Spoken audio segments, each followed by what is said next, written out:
biology, and this is where I first pricked up my ears.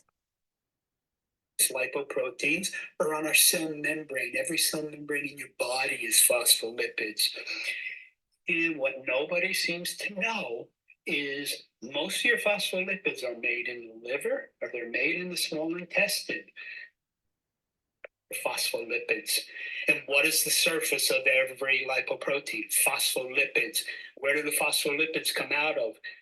Lipoproteins produced in the intestine or the liver. So what are the biggest lipoproteins? Because they would have the most gigantic surface area. Chylomicrons coming out of your gut, very low density particles coming out of your liver. So we all talk about, oh, they're delivering cholesterol, they're delivering maybe triglycerides, because they're very triglyceride, but they're delivering phospholipids.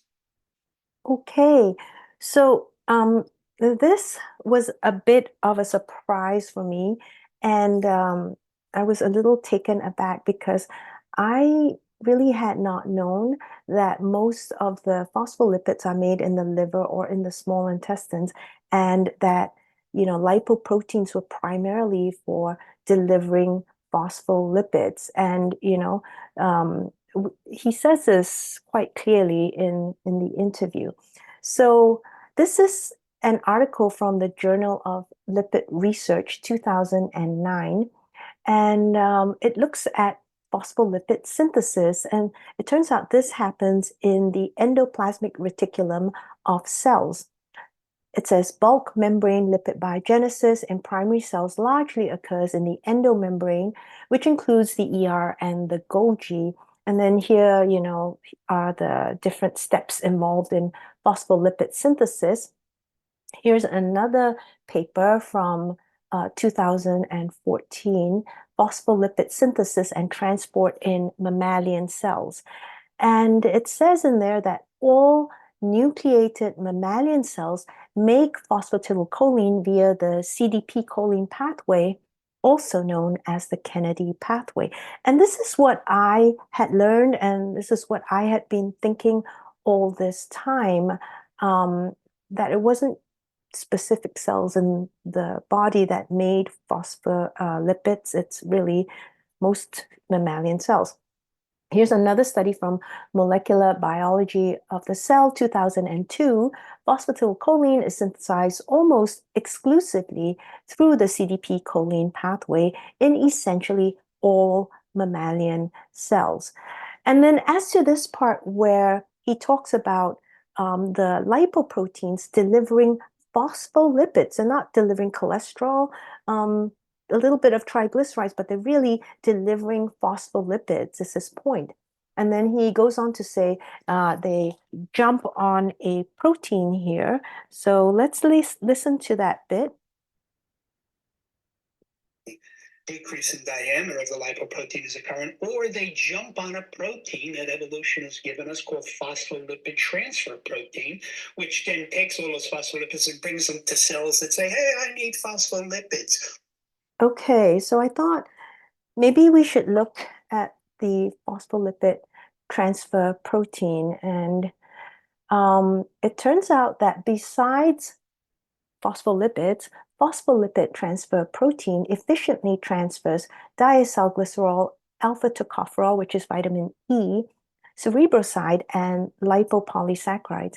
And therefore, plasma PLTP is a non-specific lipid transfer protein. So despite having the name of phospholipid transfer protein, it actually transfers a lot of different lipid species. This is a paper from 2011. It's called a phospholipidomic analysis of all defined human plasma lipoproteins. And what they show here is the true importance and significance of the phospholipids. So they say the phospholipid content is one of the factors which have been suggested to contribute to the closer lateral molecular packing in LDL. The phospholipid composition in the surface of lipoprotein particles influences the binding of ApoA1, and that is the reason that ApoA1 is absent in LDL particles in vivo. And thus, here's the important point, plasma lipoprotein functions can be manipulated by protein or phospholipid compositions. Here's one from Biochemistry, 1989. And what we see here is the closer lateral packing in LDL is due at least to three factors: the difference in phospholipid composition, higher unesterified cholesterol content in LDL, a stronger interaction between cholesterol and LDL phospholipids relative to HDL3, right? And then this is another study where they say the binding of exchangeable APOs is influenced by the phospholipid content of the lipoprotein surface. So my clarifications for this point would be that all nucleated mammalian cells make phospholipids. It's not just the liver and the intestines that are involved in making phospholipids. Now, the main function of lipoproteins is unlikely to be delivery of phospholipids. There was just nothing I found in the literature that concurred with that, so I think it's unlikely.